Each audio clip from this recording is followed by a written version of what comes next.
My twins used their billionaire CEO father's name to launch a charity foundation without permission, then raised huge money in donations and sent the donations to me as the child support he never paid.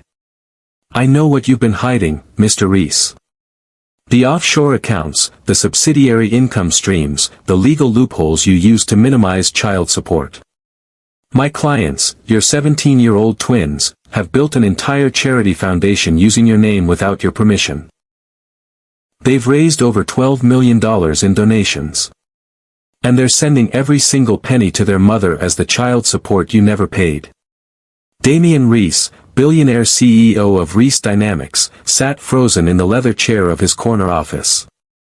The lawyer across from him, a sharp-eyed woman named Elena Voss, slid a manila folder across the mahogany desk. "That's impossible," Damian whispered, his voice cracking. "They're just children." "They're your children, Mr. Reese," Elena replied, her tone ice-cold. "And they're far more brilliant than you ever gave them credit for. They've documented everything. Every payment you should have made based on your actual wealth. Every loophole your lawyers exploited. Every year their mother struggled while you donated millions to causes that made you look good. $12 million, Mr. Reese.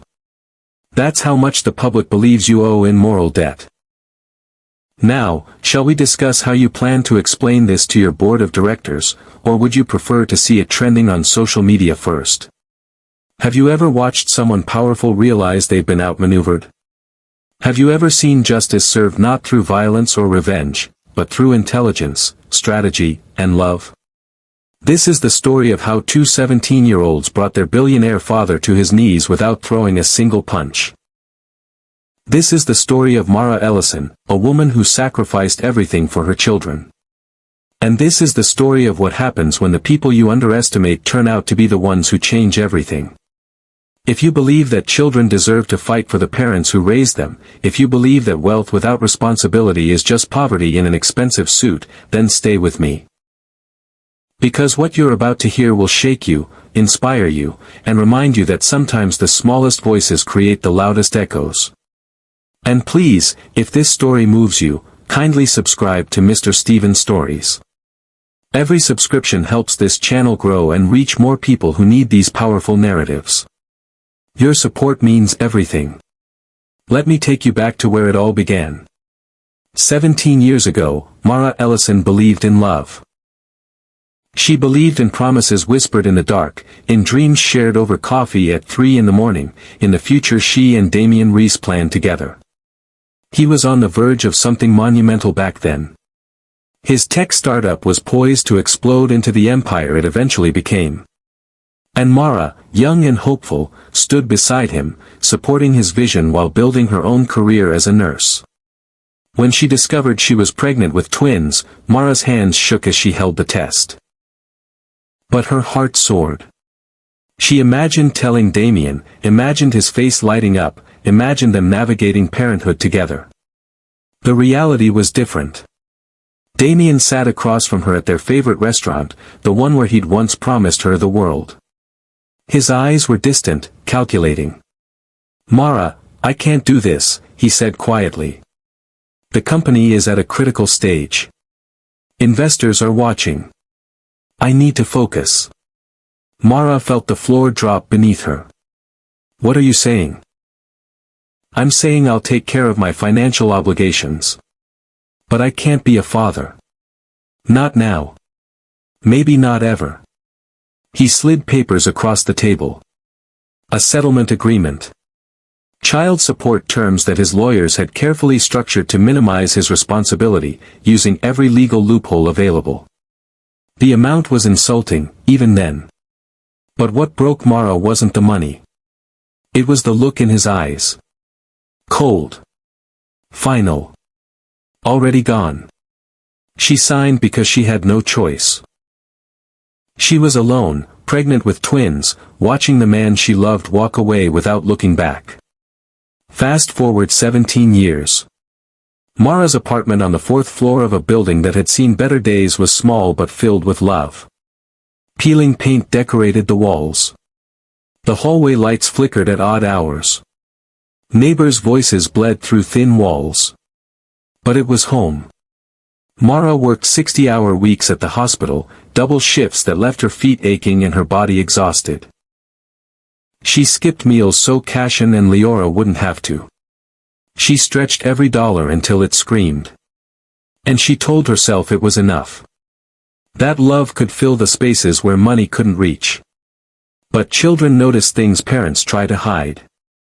It was late on a Tuesday night when Cashin sat at the kitchen table, surrounded by financial aid documents for college applications.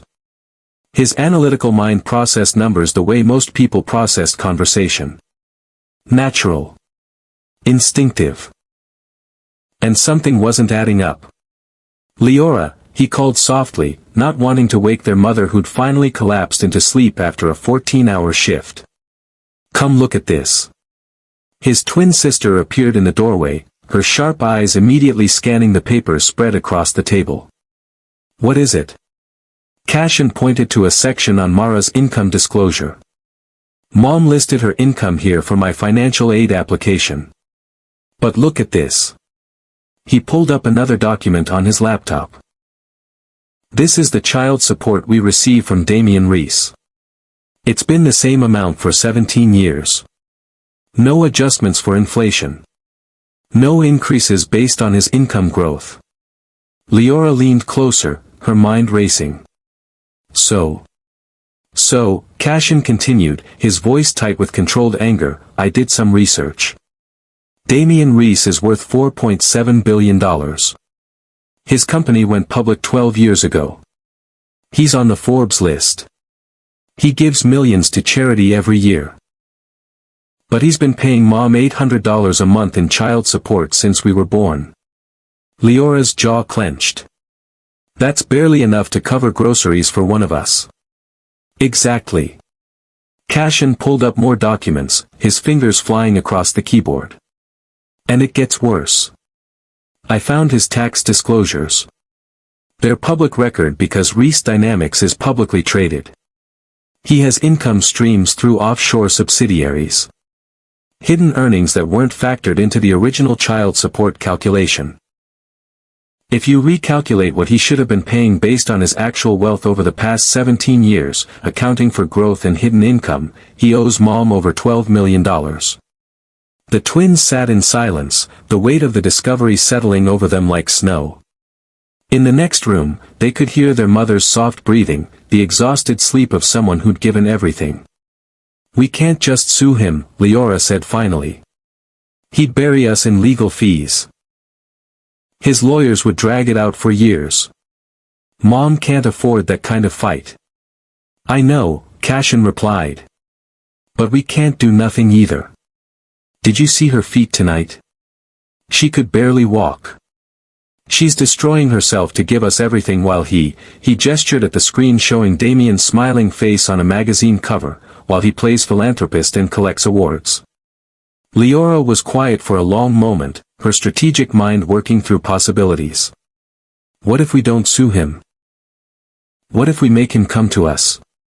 Cashin looked at his sister. What do you mean? What does Damian Reese care about most? Leora asked. Money, Cashin answered. No. Leora shook her head. His reputation. His public image. He's built an entire brand around being a responsible businessman, a philanthropist, a leader. What if we threaten that? You want to expose him publicly? Not directly. That makes us look like we're after revenge.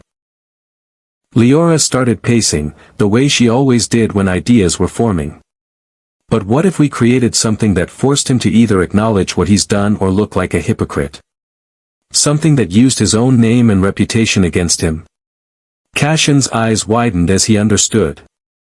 A foundation. Exactly. The Ellison Initiative for Forgotten Families. A charity dedicated to helping single parents who've been abandoned by wealthy partners. We use his tactics, his playbook. We make it legitimate, transparent, powerful. And we attach it to his name without his permission. That's risky, Cashin said, but there was excitement in his voice now. If we do it wrong, it's defamation. He could destroy us. Then we do it right. Leora sat back down, grabbing a notebook. We need a lawyer. Someone ethical but tough. Someone who understands family law and corporate law. Someone who'll believe in what we're doing. But more than that, Cashin added, his mind racing ahead, we need this to be massive. We're not just creating a small foundation that helps a few families. We're building something that rivals his own charitable giving. Something so big that ignoring it becomes impossible. How do we do that? Leora asked. We have no connections, no wealthy donors.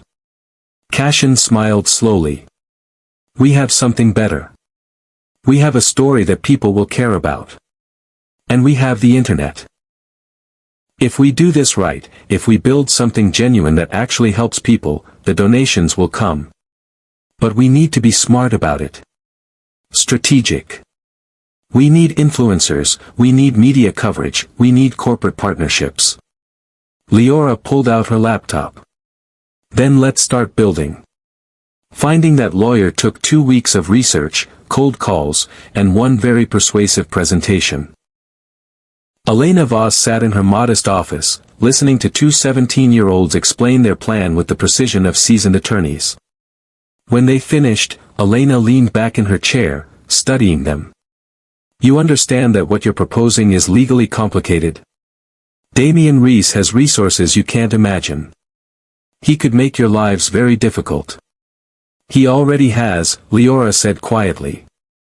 Our mother works herself to exhaustion every single day because he chose his empire over his children. We're not asking for revenge, Ms. Voss. We're asking for fairness. Elena was silent for a long moment. Then she opened her laptop. Let me see everything you've compiled. For the next 3 hours, Cashin walked her through the financial documentation.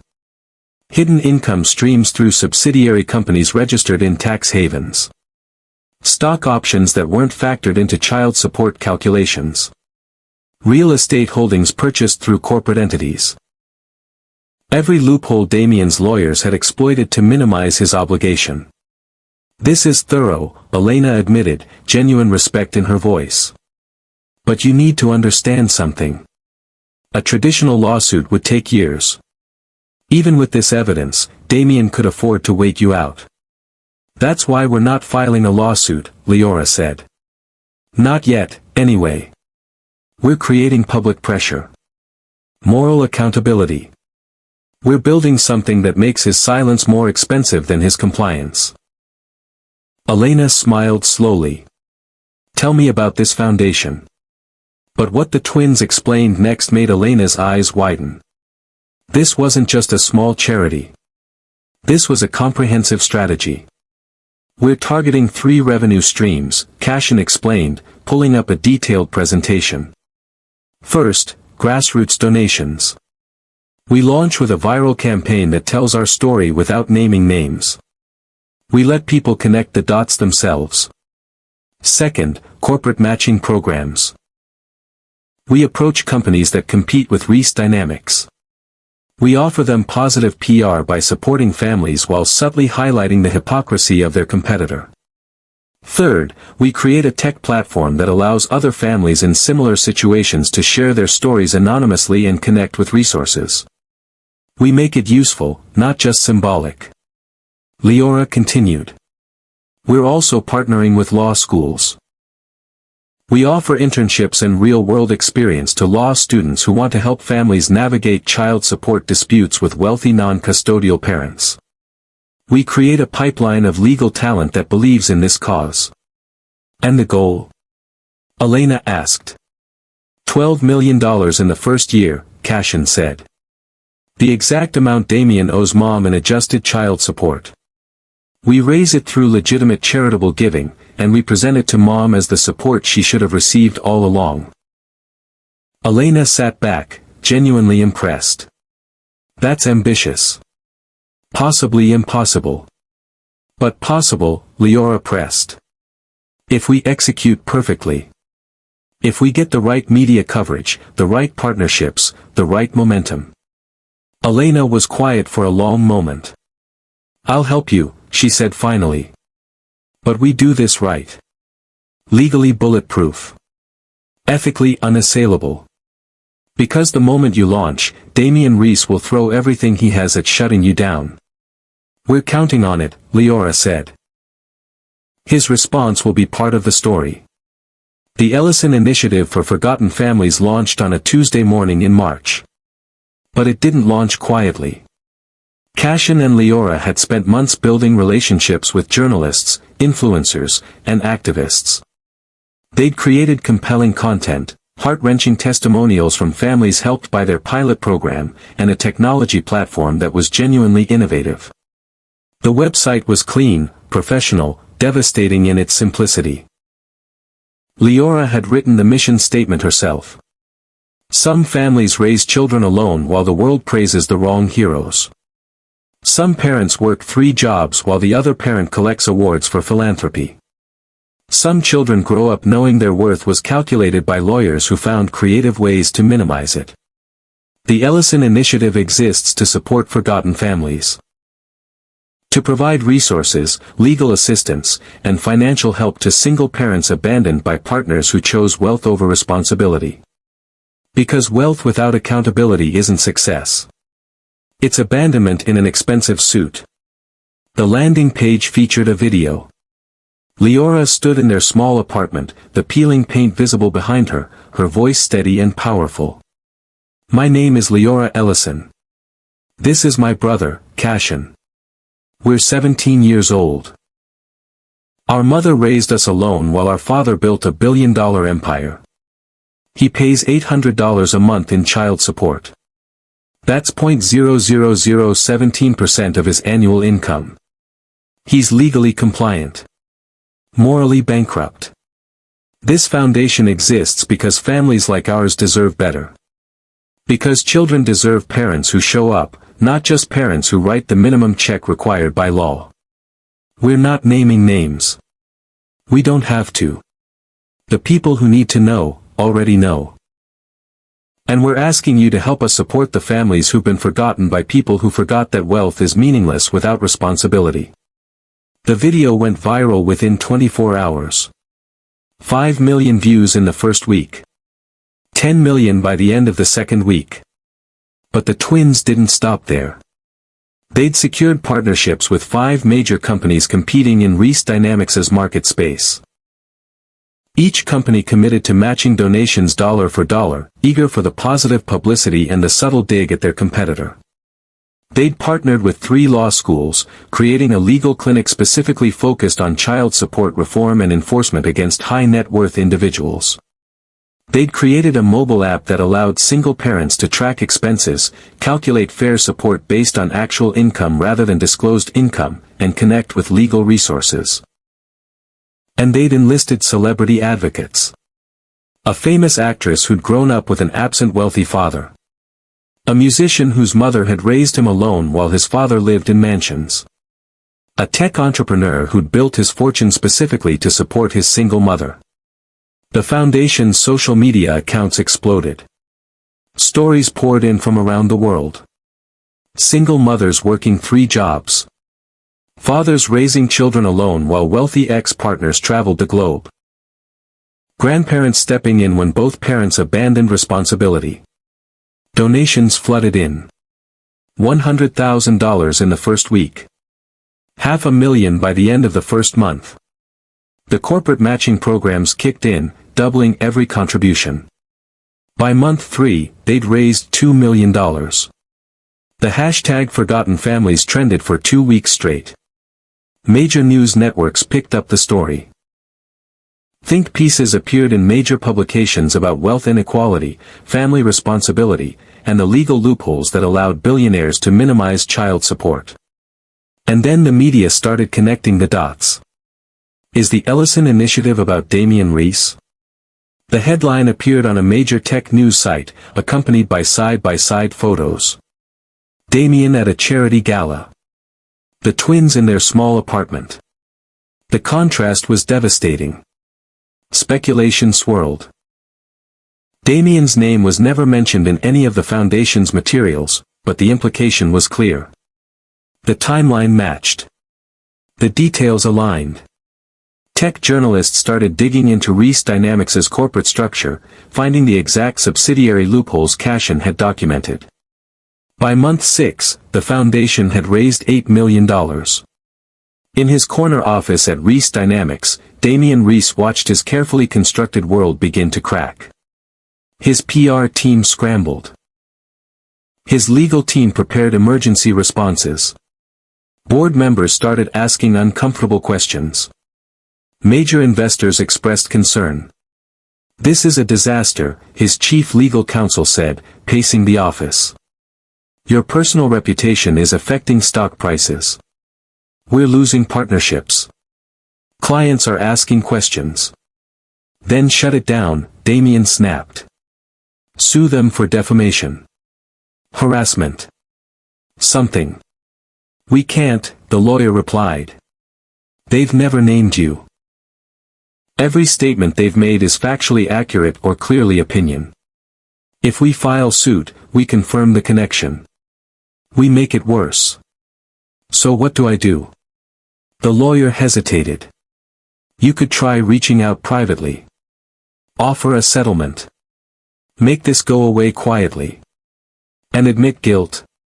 You're already guilty in the court of public opinion," the lawyer said bluntly. "The question is whether you want to control the narrative or let them control it for you." But Damien made the mistake that confirmed everything. In a moment of frustration and panic, he filed an emergency injunction claiming defamation and demanding the foundation cease using language that implied connection to him. The moment the legal filing became public record, every news outlet in the country ran the same story. Billionaire CEO Damien Reese confirms connection to Forgotten Families Foundation by attempting to shut it down. The foundation's donations exploded. $2 million in a single week. Corporate sponsors who'd been hesitant now rushed to partner with the initiative. A major foundation committed $5 million specifically because of Damien's legal action. By month 9, the Ellison Initiative had raised $12 million. Mara Ellison discovered all of this when she came home from a night shift to find her children sitting at the kitchen table, looking nervous and determined in equal measure. "Mom," Cashin said gently. "We need to tell you something." Mara set down her bag, exhaustion written in every line of her face. "What's wrong?" Leora took a deep breath. "We started a charity foundation. Using Damien Reese's name. We've raised $12 million. And we're going to give every penny of it to you as the child support he should have paid all along." The color drained from Mara's face. "You did what?" "Mom, listen," Cashin began, but Mara was already shaking her head, panic rising in her chest. "Do you have any idea what you've done?" Mara's voice cracked. "He's one of the most powerful men in the country. He has lawyers, resources, he could destroy us. He could take you away from me." Her hands trembled. "You have to stop this. Right now. Shut it down. Give the money back. Before he ruins everything." Leora stood up, moving to her mother's side. "Mom, he's already ruined things. He's been ruining things for 17 years. You work yourself to death while he pretends to be a philanthropist. You skip meals so we can eat while he donates millions for tax write-offs. We're not stopping. We're demanding what's fair." "This isn't about fairness," Mara said desperately. "This is about survival. You don't fight people like Damien Reese. You survive them. You keep your head down and you survive." Cashin's voice was quiet but firm. "We're done surviving, Mom. It's time someone held him accountable." "Mara," Leora said softly, taking her mother's trembling hands. "We've raised $12 million. That's what he actually owes you. That's what you deserve to have all these years. And we did it legally, ethically, properly. He can't touch us. He can only face what he's done." Before Mara could respond, there was a knock at the door. Elena Voss stood in the hallway, her expression serious.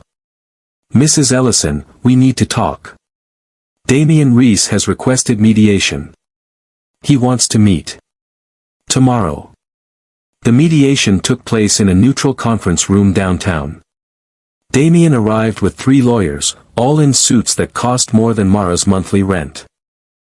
He looked older than his photos, stress evident in the lines around his eyes, his expensive clothing unable to hide the weight he'd lost. Mara sat between her children, Elena on her other side. The mediator, a calm woman in her 60s, established ground rules and then asked Damien to speak first. Damien cleared his throat, his eyes fixed on the table.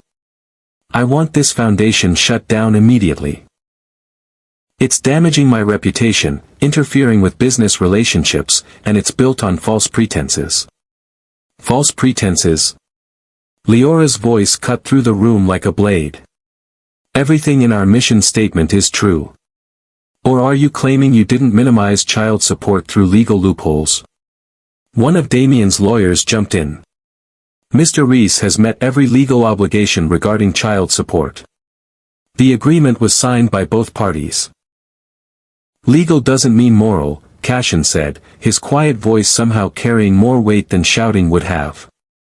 "And we have documentation proving that the original agreement was based on incomplete financial disclosure." He slid a tablet across the table. Damien's lead lawyer picked it up, his expression darkening as he scrolled through the meticulously organized evidence. Offshore subsidiary income.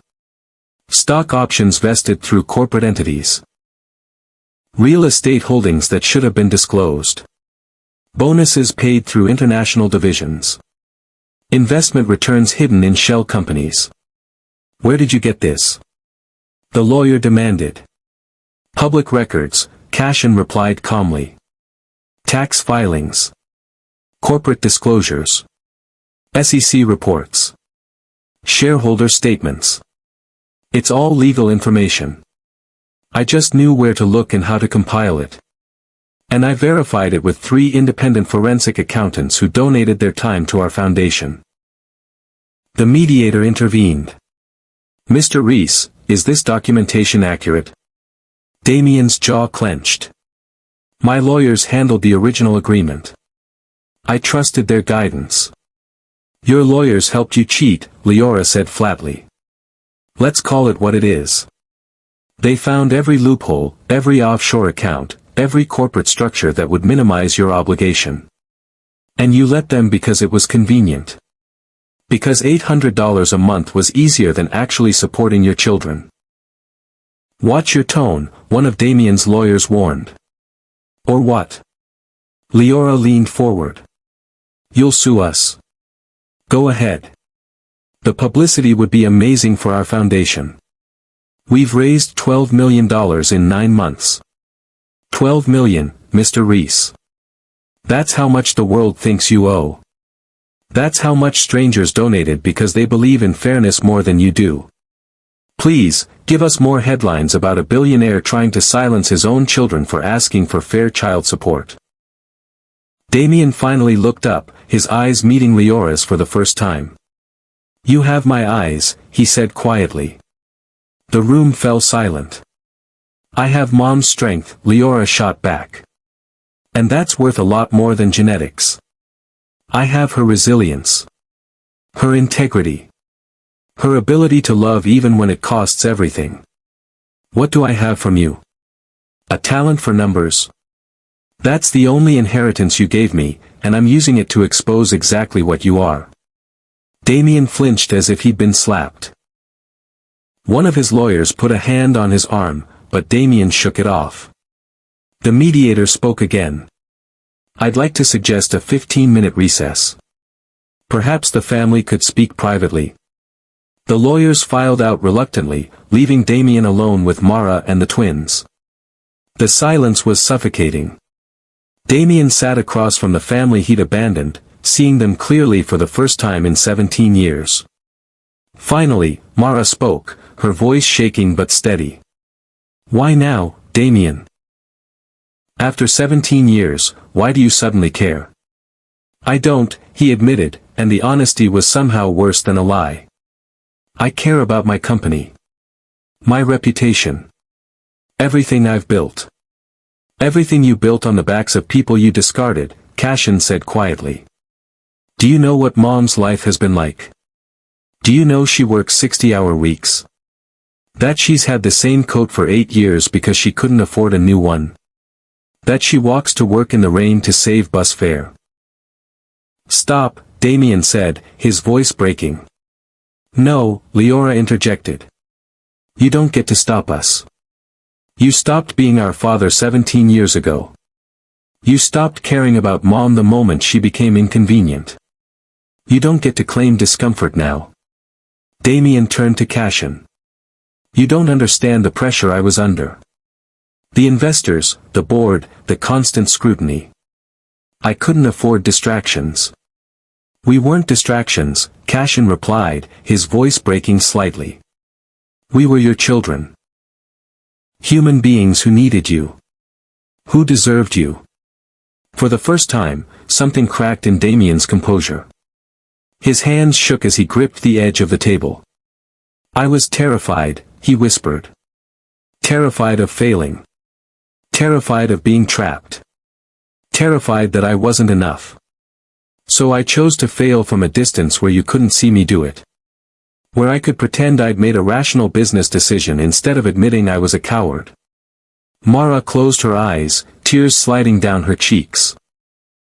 You gave me $800 a month while spending millions on art. On cars. On houses you visited twice a year. Last year you bought a yacht. A yacht, Damien. Do you know what it's like to choose between your child's medication and rent? Do you know what it's like to work a double shift on your birthday because you need the overtime? No, Damien said, and the shame in his voice was palpable. I don't know. Because I've never had to make choices like that. I insulated myself from consequences. I let lawyers turn my responsibility into a line item in a budget. I turned my children into an expense I could minimize. Leora pulled out a folder, setting it on the table with a thud that echoed in the quiet room. This is a proposal. Full financial reassessment based on your actual income over the past 17 years. Retroactive payment of $12 million. Future child support calculated transparently, tied to your real earnings, not creative accounting. Public acknowledgement of your actions. Not a PR campaign. Just honesty. And if I refuse? Then we continue the foundation, Cashin said simply. We expand it. We've already helped over 2,000 families. We've created jobs, funded legal clinics, built a technology platform that's changing how child support enforcement works. And every donation we receive is a reminder to the world that you valued your image more than your children. We're not going away. We're just getting started. Damien stared at the folder, his hands trembling. $12 million, he said. You actually raised $12 million. In 9 months, Leora confirmed. Strangers gave us $12 million because they believe children deserve better than what you gave us. Think about that. People who've never met us, who have their own struggles, their own bills, they donated because our story mattered to them. Because fairness mattered. What does that say about you? Damien's composure finally shattered completely. Tears rolled down his face as he looked at Cashin and Leora, really seeing them for the first time. You're extraordinary, he said, his voice breaking. Both of you. Brilliant, brave, principled. Everything I should have been. Everything I taught myself not to be because it was easier to focus on profits than people. We learned from watching Mom, Cashin said. She taught us that love requires sacrifice. That integrity matters more than wealth. That showing up is more important than sending a check. I chose wrong, Damien continued, tears streaming down his face now. You deserved a father who showed up. Who fought for you. Who loved you enough to be brave. And Mara, God, Mara, I failed you most of all. You were building a life with me, planning a future, and I threw it away because I was too afraid to be the person you believed I could be. The twins sat frozen, watching their father cry for the first time, watching him finally crack under the weight of 17 years of absence. I can't change the past, Damien said, his voice raw. I can't give back the years I stole. I can't erase the nights you went to bed hungry or scared or alone. I can't undo the double shifts, the sacrifices, the pain. But if you'll let me, if there's any possibility of redemption, I'd like to try. To be present. To be honest. To be the father I should have been from the beginning. Leora's voice was cold. We don't need a hero. We need consistency. And honesty, Cashin added. No more hiding. No more half-truths. No more legal loopholes. Full transparency. Damien nodded, wiping his face with shaking hands. You have my word. Your word doesn't mean much to us, Leora said. But your actions might. If you follow through. If you prove, over years not weeks, that you mean what you say. The mediation concluded with an agreement that made headlines. $12 million in retroactive child support, paid immediately. Transparent, fair future payments calculated quarterly based on Damien's actual earnings, verified by independent auditors. Regular, scheduled contact with the twins, if they chose to accept it. No PR campaigns. No redemption tours. No press releases claiming personal growth. Just quiet, consistent presence. And one more condition that Leora insisted on. Damien would personally fund the Ellison Initiative for the next 5 years, matching every public donation dollar for dollar, with no control over how the money was used. He agreed to everything. The money was transferred the following week. $12 million appeared in Mara's account, accompanied by a simple message. This is what I owed you. It doesn't make things right. But it's a start. Mara stared at her bank account, tears streaming down her face. She sat on the worn couch in their small apartment, Cashin and Leora on either side of her. You shouldn't have had to fight this battle for me, Mara whispered. You fought every battle for us, Leora replied softly. Every single day for 17 years. It was our turn to fight for you. What do I even do with this? Mara asked, staring at the number on the screen. It feels surreal. You rest, Cashin said gently. You quit the job that's destroying your body. You take time to breathe. You let us take care of you the way you've taken care of us. 3 months later, the Ellison Initiative held its first annual gala. The foundation had raised over $18 million total, helping thousands of families across the country. The event was elegant but not ostentatious, held in a restored community center rather than a luxury hotel. Cashin and Leora stood on stage, addressing an audience that included journalists, donors, families they'd helped, and representatives from the dozens of organizations they'd partnered with. This foundation started because we got tired of watching our mother sacrifice everything while the person who should have shared that responsibility hid behind legal loopholes, Leora said, her voice carrying clearly through the room. But it grew into something bigger. A community of families supporting families. A reminder that legal obligation and moral responsibility aren't always the same thing. A movement demanding that wealth comes with accountability. Cashin continued. We're announcing tonight that the Ellison Initiative has helped over 5,000 families in our first year. We've funded 12 legal clinics. We've created technology that's being used in 30 states to track and enforce fair child support. And we're just beginning. This isn't about one family's story anymore. It's about changing the systems that allow the wealthy to abandon responsibility. In the audience, Mara watched her children with pride so fierce it hurt. She wore a new dress, something she'd bought for herself without guilt for the first time in years. Beside her, at a respectful distance, sat Damien. He wasn't center stage. Wasn't stealing their moment. Just present. Visible. supporting. After the gala, in a quiet hallway away from cameras and crowds, Damien approached the twins. "What you built here," he said quietly, "it's remarkable. You're remarkable. You took pain and turned it into purpose. You took abandonment and turned it into advocacy. That takes a kind of strength I've never had." "We learned from watching Mom," Leora replied. "She taught us that love requires action, not just words. That showing up matters. That integrity isn't negotiable." Damien nodded, accepting the implied criticism. "I know I can't make up for lost time. But if you're willing, I'd like to try. To be present. To show up. Not because it makes me look good, but because it's what I should have done from the beginning." "We'll see," Cashin said. "Actions matter more than promises. Especially to us. You've made promises before." "I understand," Damien replied. "And I deserve that skepticism. All I'm asking for is the chance to prove I can change." Mara appeared in the doorway. The twins glanced at her, and she nodded slightly. They quietly left, giving their parents space.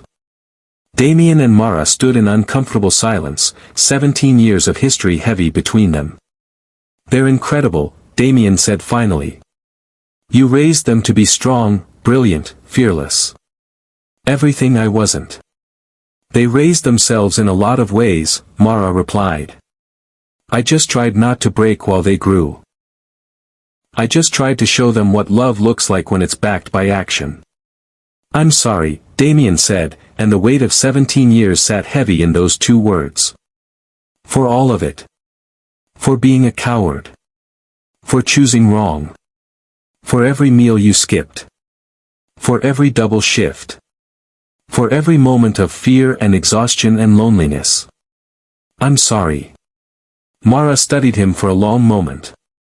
"This isn't forgiveness," she said clearly. "Forgiveness takes time. Maybe years. Maybe never. What you did, the pain you caused, that doesn't disappear because you finally feel guilty about it. I know. But," Mara continued, "I'm willing to see if you mean what you say. For the twins' sake, not mine. They deserve the chance to know their father if he's actually going to be a father. Not a checkbook.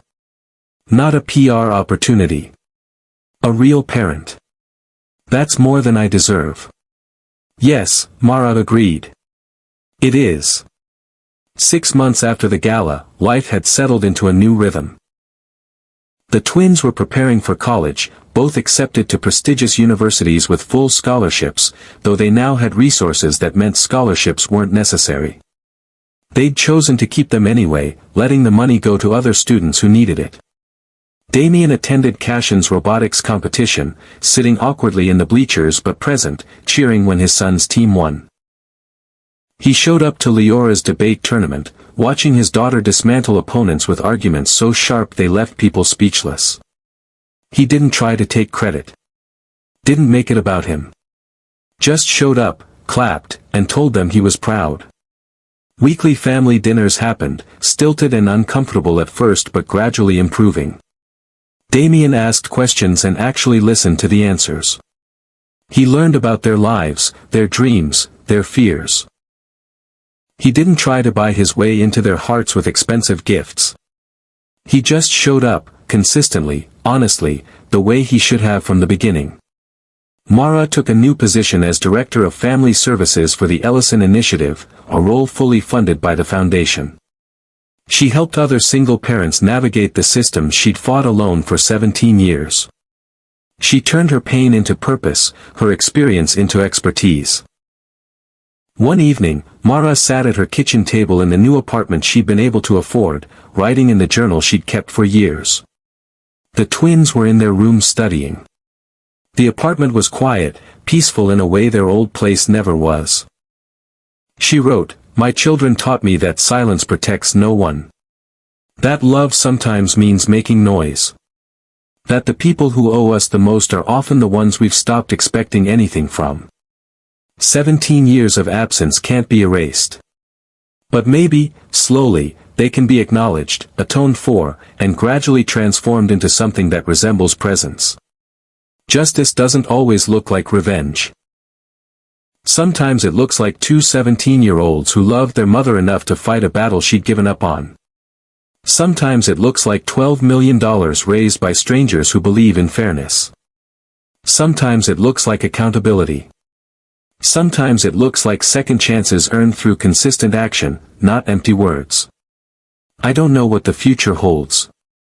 I don't know if Damien will maintain this presence or if it will fade like his earlier promises. But for the first time in 17 years, I'm not facing uncertainty alone.